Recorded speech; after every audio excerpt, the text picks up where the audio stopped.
different mushrooms that have three gills. They're home insurance. Yeah. This is our woodland agaricus, agaricus, which is related directly to the Agaricus bisporus, the commercial little white button mushroom in the store. I'm not sure. It's either Sylvaticus or Silvicola. One stains yellow, one stains red. Because I'm partially colorblind, I have a hard time sometimes. But this is a Lepiota. Agaricus, many of them are edible, some of them are poisonous. Lepiotas, many of them are quite dangerously poisonous. But what it means to have three gills is that, and this always means, Amanita also has three Amanita gills. also has it. The gills, rather than traveling along and attaching onto the side of the stalk, they sort of make a little beak and they go back up to the underside of the cap. They're not actually attached to the stalk. So it means that you can actually separate often quite cleanly the stalk from the cap. And if you look at it closely, it looks just sort of like a ball and socket joint where your shoulder meets in. And so Amanitas, Lepiotas, and Agaricus, they all three genus have that. It's sort of a nice diagnostic feature.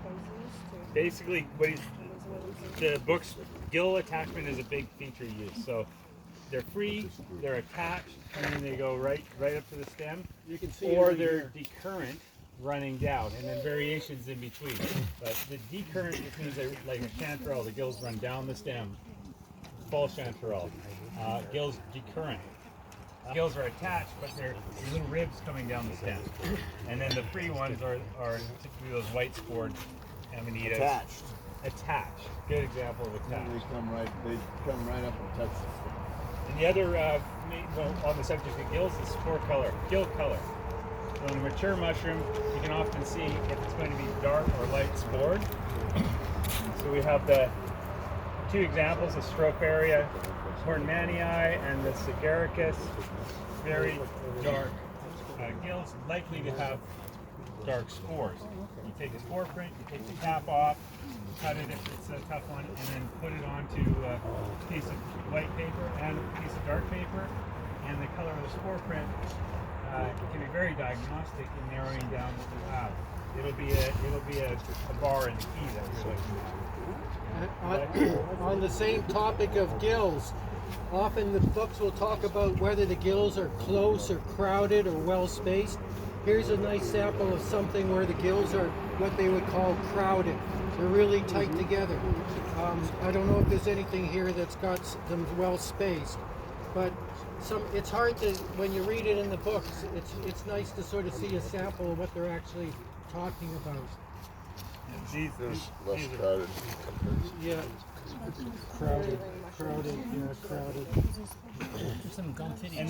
And then of course it's not always gills, right? The boll leaves have a spongy layer. So all these undersides are doing is increasing the surface area for making more spores.